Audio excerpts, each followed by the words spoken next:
Hello everyone, welcome to JEE centric और IIT mindset और PYQ series को आप एंजॉय कर रहे होंगे। सिग्नल का मिल रहा होगा, मैथमेटिक्स का मिल रहा होगा, नेटवर्क का मिल रहा होगा और बहुत अच्छे से इस सीरीज को आप एंजॉय करते रहिए। यहाँ पर हम तरीका बताएंगे कि क्वेश्चन किस तरीके से आपको करना है, किस तरीके से नहीं करना है। बाकी क्वेश्चन तो आप सिंपली बना लोगे, जस्ट एक प्लेलिस्ट ऐसी रहे जिसमें 20 साल के क्वेश्चन आपके पास सॉल्यूशन सहित रहे। ये क्वेश्चन है गेट 2014 ईसी ब्रांच में।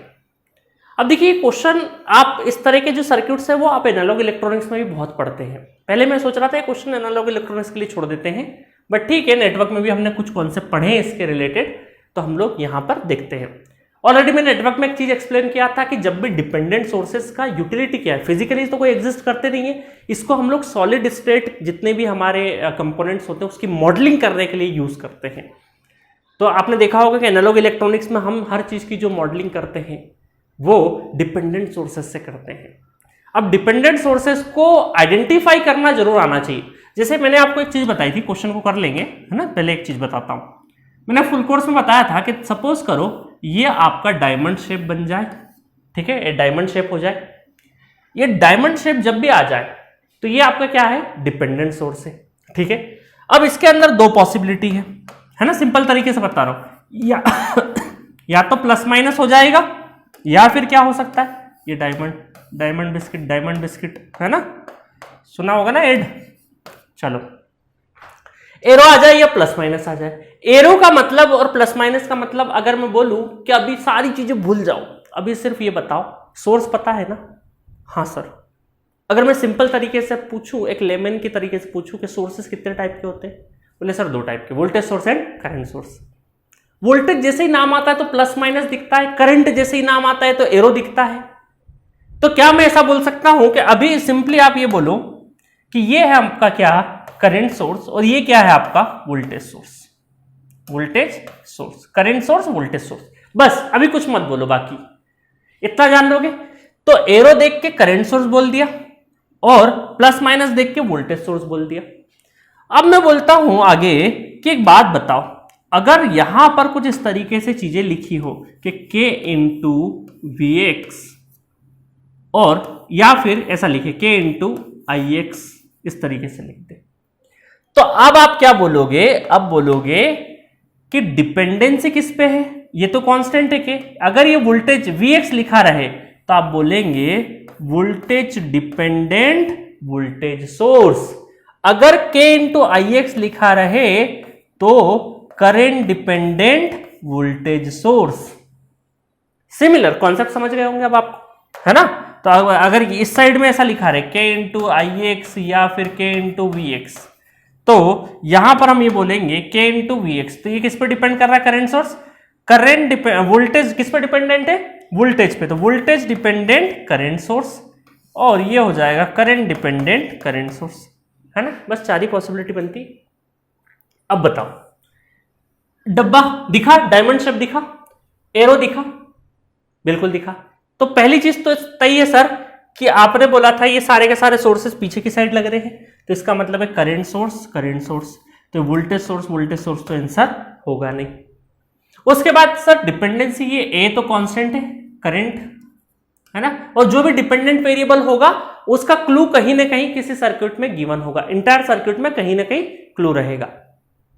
तो ये क्या है, करंट, तो किस पे डिपेंडेंसी, करंट पे, तो करंट कंट्रोल्ड करंट सोर्स, है ना, करंट कंट्रोल या करंट डिपेंडेंट, जो भी बोलना चाहे। ये एनालॉग इलेक्ट्रॉनिक्स में और इनहांस तरीके से आप देखोगे, बट मुद्दा सिंपली चीजों को पहचानने का तो मुद्दा यही का यही है। तो इसको हमने नेटवर्क थ्योरी से क्वेश्चन सॉल्व कर दिया। तो C is the correct answer for this question.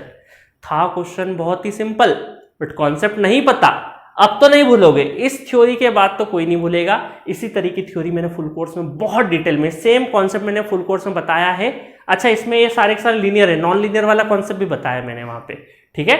और सारे के सारे डिपेंडेंट क्या होते हैं, बायलेटरल, यूनिलैटरल, सोच के बताइएगा, फुल कोर्स में पढ़ाया है मैंने, ठीक है। चलिए, तो यहां पर फुल कोर्स 299 में पूरे साल के लिए, 1 ईयर के लिए अवेलेबल है एट प्रेजेंट। आगे चल के प्राइस हो सकता है, बाद में वीडियो देखो तो बढ़ सकती है। 188 lecture, 450 question, crash course 150 questions कराए इसके अंदर, पीडीएफ नोट्स, चैट बॉक्स में आप अपना डाउट पूछ सकते हो। ये सारा का सारा मशक्कत इसलिए करना पड़ रहा है क्योंकि आप ज्यादा से ज्यादा जानो, ज्यादा से ज्यादा नेटवर्क पढ़ो, ज्यादा से ज्यादा आप स्किल्ड हो अपने माइंड को लेके इलेक्ट्रिकल, इलेक्ट्रॉनिक्स या इंस्ट्रूमेंटेशन इंजीनियरिंग में, क्योंकि नेटवर्क एक ऐसा फाउंडेशन है, अगर ये फाउंडेशन आपने मजबूत कर लिया, बाकी सब्जेक्ट कहीं से ही पढ़ो, खुद से पढ़ो और रिसोर्सेज से पढ़ो, सब कर लोगे। बट नेटवर्क थ्योरी डेफिनेटली आप परचेस करके ही पढ़ो, ये मेरा रिकमेंडेशन। 300 रुपये में कुछ नहीं होगा, मैं चाहूँ तो बोल भी सकता हूँ फ्री पढ़ लो, बट जो मैंने स्ट्रक्चर तरीके से एक एवरेज स्टूडेंट के लिए तैयारी करवाई है वो बहुत ही इनक्रेडिबल है। मुझे लगता है कि इस कैमरे के पीछे वो लोग हैं जो कहीं ना कहीं किसी अच्छे कॉलेज में या अच्छी जगह जाना चाहते थे 12th में या 10th में, जो डिप्लोमा वाले 10th में, वो नहीं जा पाए। इसीलिए मैं बोल रहा हूं कि एक लेवल पे नहीं जा पाए, इसलिए मैंने फाउंडेशन का, उस स्टूडेंट का, हर एक पीछे बैठा हुआ स्टूडेंट का ध्यान रखा है, क्योंकि मैंने 35 सिटीज में पढ़ाया है। और जब मैं ऑफलाइन में जब पढ़ाता था तो पीछे बैठा स्टूडेंट कोशिश करता था बनाने की, इसलिए तो बैठा था वो क्लास में, बट थोड़ी देर बाद उसका दिमाग नहीं चलता था। और जब मैं पीछे जाके उसकी पीठ पे हाथ रखता था ना, अचानक वो अलर्ट हो जाता था, अचानक उसका ध्यान हो जाता, कॉन्सेंट्रेशन ला देता था मैं, और थोड़ा सा प्यार से, बेटा कहाँ दिक्कत है, वो बोलता है सर यहाँ पे, उसकी कॉपी में एक बार लिख देता था। वो यकीन मानिए मेरी 15 दिन या 20 दिन जब तक वो सब्जेक्ट चलता था, जब तक वो स्टूडेंट पूरा अटेंटिव रहता था। तो कई बार क्या होता ना, हम कोचिंग इंस्टीट्यूट या इस तरीके से ज्वाइन कर लेते हैं, कोई सब्जेक्ट पढ़ रहे हैं, तो पढ़ते पढ़ते पढ़ते पढ़ते हम कहीं खो जाते हैं, हमें पता ही नहीं होता हम पढ़ क्यों रहे हैं। भाई ये पर्पस क्या है, ये 2 घंटे में इस आदमी को क्यों सुन रहा हूं, ये क्वेश्चन ही नहीं पूछते हम फ्लो में। हाँ, एक ड्यूटी से बन जाती है कि हाँ सुबह पढ़ना है, तैयारी करना है, क्वेश्चन लगा रहे, कर रहे हैं, ठीक है, 3 घंटे पढ़ लिए, सेटिस्फेक्शन हो गया, सो गए, बात कर लिया, इधर उधर बात कर लिया, फ्रेंड से बात कर लिया, गर्लफ्रेंड से बात कर लिया, वाह ठीक है, हो गया दिन। अगले दिन फिर उठे, फिर किसी को देख लिया, फिर क्वेश्चन लगाए, सारा चीज हो गया। बट एक दिन बैठ के क्वेश्चन पूछोगे कर क्यों रहे हैं हम, किसी न किसी पर्पस के लिए कर रहे हैं। पर्पस एग्जाम, क्या एग्जाम में सिलेक्शन चाहते हो? हाँ सब चाहते हैं। जब सिलेक्शन चाहते हो तो इसको ऐसे होके तैयारी नहीं करो, ऐसे होके थोड़ा अटेंटिव कि हाँ ये क्वेश्चन है, ये करना है, इस तरीके से अटेंटिव होके तैयारी करो, अटेंटिव होके पढ़ाई करो, पर्पस ड्रिवन पढ़ाई करो। समय की डिमांड है या आप सिर्फ प्रिपरेशन करना चाहते हैं, खुद को बेवकूफ बनाना चाहते हैं इसलिए कर रहे हैं, तो प्रिपरेशन छोड़ दो। पर्पस ड्रिवन होना चाहिए, टारगेट बना के तैयारी करो। जिंदगी में जो एनर्जी अभी फील कर रहे हो लाइफ में कभी फील नहीं करोगे, अब एनर्जी डाउन ही आता है। ठीक है, समझ गए होंगे बात? तो प्लीज बिना टाइम वेस्ट करे जाके, अगर नेटवर्क में इस तरह के क्वेश्चन या कुछ बेसिक क्वेश्चन नहीं बन रहे हैं तो फाउंडेशन पे वर्क करो। और मैंने जितने क्वेश्चंस करवाए हैं ना 450 क्वेश्चन, इनको 3 से 4 बार लगा डालो, रट डालो।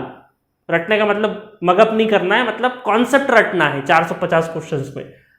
बिलीव मी, आप उस इतना कॉन्फिडेंस फील करेंगे कि आप हर एक सब्जेक्ट पढ़ने की कैपेबिलिटी रखेंगे उसके बाद। ठीक है, चलो मिलेंगे नेक्स्ट वीडियो में नेक्स्ट क्वेश्चन के साथ। Okay, thank you.